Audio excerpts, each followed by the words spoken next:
Welcome back my friends. हम लोग vector topic सीख रहे हैं। वेक्टर्स में हम लोग बात कर रहे थे सदिश राशियों पर। तो चलिए हम लोग सदिश को आगे बढ़ करके सीखते हैं। हेडिंग डालीजिए सदिश का निरूपण। इंग्लिश में कहें तो रिप्रेजेंटेशन ऑफ वेक्टर या नोटेशन भी कह सकते हो। क्या कह सकते हो? वेक्टर नोटेशन मतलब कैसे सिंबल बनाएंगे इसका। सुनिए, तो जब हम किसी सदिश राशि को दर्शाते हैं तो ध्यान रखिए हम लोग एरो का इस्तेमाल करते हैं। किसका? एरो का। ये ऐसे एरो मतलब तीर का। तीर की जो लंबाई है, ध्यान रखना, क्या लंबाई मात्रा या परिमाण को बताती है। परिमाण मात्रा एक ही बात होती है। लंबाई जितनी भी होगी वो क्या बताएगी हमें? परिमाण। क्या बताएगी? परिमाण। और जो नोक है इसका, हेड, नोक कह दो या हेड कह दो। तीर में एक नोक बनाते हो कि नहीं बनाते? बताओ। हेड हमें क्या बताती है? दिशा। तो आप लिखिए, जो मैं बोल रहा हूं उसको नोट करिए। लिखिए, सदिश राशि को निरूपित करने के लिए, सदिश राशि को निरूपित करने के लिए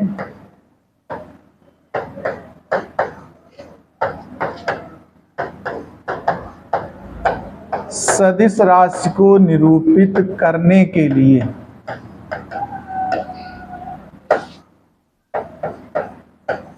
तीर का प्रयोग करते हैं। तीर का प्रयोग करते हैं। तीर मतलब एरो। इंग्लिश में चाहो तो एरो लिख दो। तीर के ब्रैकेट में आप चाहो तो क्या लिख दो? एरो। अब इसके आगे लिख दो तीर की लंबाई। तीर की लंबाई परिमाण को दर्शाती है। परिमाण को दर्शाती है। व तीर की नोक, यहां नोक भी लिख देना, ब्रैकेट में हेड लिख देना, ठीक है। तीर की नोक दिशा को बताती है। दिशा को बताती है। अब जैसे उदाहरण हम लिख रहे हैं, कोई सदिश राशि है ए, तो उसके ऊपर एरो बना दिया जाता है। क्या बना दिया जाता है? ऐसे एरो बना दो तो इससे पहचान जाओगे कि ये राशि कैसी है? सदिश है। अब हम बात करते हैं सदिश के प्रकार पे। इतना अच्छा नोट कर लो, फिर हेडिंग डालना सदिश के प्रकार। इसको नोट कर लो पहले तुम लोग। इसके प्रकार इंग्लिश कहें तो लिख दो टाइप्स ऑफ वेक्टर्स। देखो मतलब सदिश राशियां कितने प्रकार के, स्टाइल बता रहा हूं उनके। देखो वैसे प्रकार तो तमाम है, लेकिन मेन जो हमें 4-5 है उनको सीखना है। सबसे पहली हेडिंग डाल दो समान सदिश। क्या नाम डालेंगे आप? समान सदिश। इंग्लिश कहें तो कहते हैं इक्वल वेक्टर। क्या कहते हैं भाई जी? इक्वल वेक्टर डाल दो, समान सदिश। देखो इसका मतलब क्या होता है, जरा समझ भी लो, फिर परिभाषा लिखाता हूं मैं। ऐसे देखो, दो सदिश राशियां समान तब होंगी जब उनकी लंबाइयां बराबर हो। लंबाई मतलब परिमाण। लंबाई क्या दर्शाती है? परिमाण को दर्शाती कि नहीं? और नोक भी एक ही दिशा में हो, तो इनको हम क्या कहेंगे? समान सदिश। जैसे मान लो ये ए है और ये बी है, और दोनों एक ही दिशा में है और एक ही बराबर लंबाई के, तो इसको हम लोग क्या लिखेंगे? ए बराबर बी। इसलिए इसका नाम सदिश पड़ा, समान सदिश पड़ा। तो परिभाषा लिख दो, वे सदिश जिनके परिमाण, वे सदिश जिनके परिमाण जिनके परिमाण व दिशा, जिनके परिमाण व दिशा समान हो, परिमाण व दिशा समान हो, समान सदिश कहलाते हैं। समान सदिश कहलाते हैं। ये उदाहरण में लिख देना। ऐसे ए बना लेना, बराबर लंबाई के दो तीर बनाना, बराबर लंबाई के दो तीर बनाना, ए और बी, और उनको आपस में बराबर लिख देना, ठीक है। इतना नोट करो। समान सदिश के बाद दूसरा नंबर डाल दो असमान सदिश। क्या नाम पड़ेगा? असमान। बल्कि और बेटर है, असमान की जगह इसको विपरीत लिखो तो ज्यादा बेटर। विपरीत सदिश, इसका ज्यादा अच्छा नाम रहेगा, विपरीत सदिश। इसको इंग्लिश में लिखेंगे तो कहेंगे अपोजिट वेक्टर। क्या कहेंगे? Opposite vector. देखो विपरीत सदिश कैसे होते हैं भी समझ लेना। जैसे समान सदिश बनाए थे हमने, लंबाई दोनों की बराबर होगी, देखो ध्यान देना, लेकिन एरो उल्टा हो गया। देखो एक अपना जैसा था वैसे बना दिया, लेकिन बी देखो उल्टी दिशा में बना, देखो। लेकिन वो ऊपर वाला जो ये एरो बनाते हैं हमेशा उधर को बनाते हैं इस तरह से। देखो ये ए है, लेकिन इसकी दिशा पलट दी तो ध्यान रखना, सदिश राशियों में अगर दिशा पलट देते हैं तो चिन्ह पलट जाता है। प्लस था तो माइनस हो जाता, माइनस होता है तो प्लस हो जाता। यहां बी प्लस में था, पलट दिया तो माइनस का बी हो गया। कैसा हो गया? माइनस का बी। तो जो विपरीत सदिश होंगे उसमें लिखना पड़ेगा ए बराबर माइनस बी। क्या लिखना पड़ेगा आपको? तो इसकी परिभाषा देखना जरा। हम कहेंगे ऐसी सदिश राशियां जिनके मान तो बराबर हैं लेकिन दिशाएं आपस में उल्टी हैं, विपरीत है। तो लिख लो वे सदिश राशियां, ये परिभाषा बोल रहा हूं, वे सदिश जिनके मान समान हो, या परिमाण लिख दो चाहे मान की जगह, जिनके परिमाण समान हो, परिमाण समान हो किंतु दिशा विपरीत हो, किंतु दिशा विपरीत हो, विपरीत सदिश कहलाते हैं। विपरीत सदिश कहलाते हैं। विपरीत सदिश कहलाते हैं। ये लिख लो और ये सूत्र लिख देना, ए बराबर एकांक सदिश।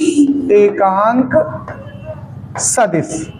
एकांक सदिश को हम लोग इंग्लिश में कहते हैं यूनिट वेक्टर। क्या कहते हैं? Unit vector. एकांक शब्द का मतलब होता है वन। क्या होता है?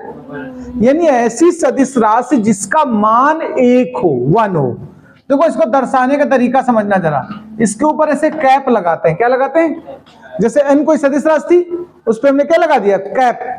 इसका मतलब होता है कि सदिश राशि ऐसे लिखो, उसी के मान से डिवाइड कर दो। अच्छा एक बात बताओ, ये भौतिक राशि है और ये उसका मान है। जब समान राशि में समान मान से भाग देगो तो आंसर क्या आएगा? वन आएगा कि नहीं आएगा? बताओ। इसीलिए इसका नाम क्या पड़ा? एकांक सदिश। क्या नाम पड़ा? एकांक सदिश। तो पहले परिभाषा लिखो, सूत्र बाद में लिखिए। ऐसा सदिश जिसका परिमाण वन हो, ऐसा सदिश, ऐसा सदिश जिसका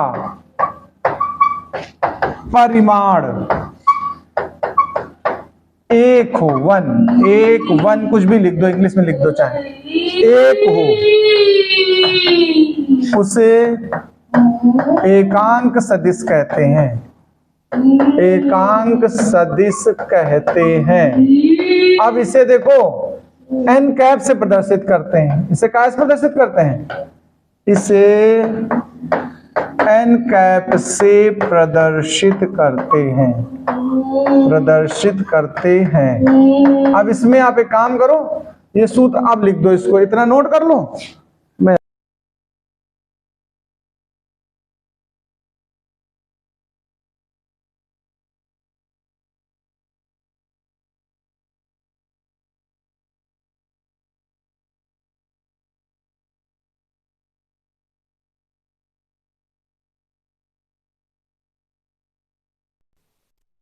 शून्य सदिश या नल वेक्टर। देखो नाम ही शून्य, नल मतलब होता है फिनिश्ड। तो ऐसा कोई वेक्टर जिसका मैग्नीट्यूड क्या हो? जीरो हो। अच्छा इसको नोटेट करने के लिए हम लोग जीरो के ऊपर वेक्टर बनाते हैं, तो लिख दीजिए ऐसा सदिश जिसका परिमाण, ऐसा सदिश जिसका परिमाण शून्य हो। क्या हो? शून्य हो। शून्य सदिश कहलाता है। शून्य सदिश कहलाता है। ये तो इसकी परिभाषा। और इसे जीरो के ऊपर वेक्टर लगा के प्रदर्शित करते हैं। ये लिख दो।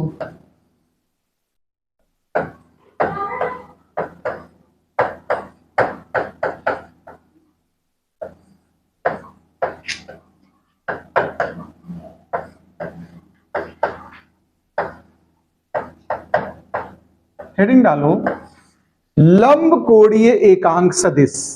इसको इंग्लिश में बोलते हैं orthogonal unit vectors. Orthogonal unit vectors, इसको जरा समझ लेना, ये बड़ी महत्वपूर्ण पॉइंट है।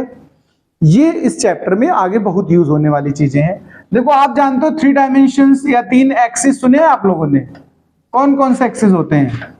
एक्स एक्सिस, वाई एक्सिस और जेड एक्सिस। ये इसका ओरिजिन कहलाता है। हिंदी में इसको हम लोग मूल बिंदु कहते हैं। क्या कहते हैं? मूल बिंदु। अब सुनो, जो एकांक सदिश पढ़ाए थे, अगर एक्स अक्ष में एकांक सदिश लेते हैं तो उसको हम लोग आई कैप से दर्शाते हैं, कैसे? और जो वाई एक्सिस में लेते हैं उसको हम लोग जे कैप कहते हैं, और जो जेड एक्सिस में लेते हैं उसको हम लोग के कैप कहते हैं। ठीक है, तो एक्स के संगत होता है आई कैप, वाई के संगत होता है जे कैप, और जेड के संगत होता है के कैप। तो यहां लिख देना एक्स अक्ष के लिए, एक्स अक्ष के लिए आई कैप, वाई अक्ष के लिए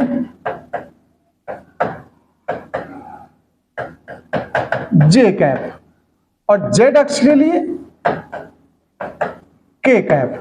देखो इनके मान सबके 1 होते हैं। क्या होते हैं? क्योंकि ऊपर देखो कैप लगा, ध्यान देना, कैप का मतलब ही वैल्यू 1 है, इसकी एकांक सदिश है। और ये आपस में कैसे होते हैं? लंब। भाई देखो आपको ये कोने पे देखो कॉर्नर में, ये एक्स अक्ष मान लो, ये वाई मान लो और ये जेड मान लो, तीनों के बीच देखो आपस में 90 अंश बन रहा कि नहीं बन रहा? बताओ। इस वाले कॉर्नर और इस वाले के बीच में 90 बन रहा है, इसके बीच 90 बन रहा है, इसके बीच 90 बन रहा है। तो ये एक तरीके से आपस, इसीलिए इनका नाम पड़ा लंब कोणीय। लंब माने होता 90 डिग्री। ठीक है, तो इतने टाइप के आपको वेक्टर्स पता होने चाहिए, यानी सदिशों के प्रकार खत्म हो गए। अब हम लोग अगले हिस्से में आने वाले हैं सदिशों को जोड़ने के बारे में। किसके बारे में बात करेंगे? सदिशों को योग यानी जोड़ेंगे कैसे। तो अब ये हम लोग अगले दिन सीख लेते, नहीं सही है? सदिशों का जोड़ना घटाना ये सब अगले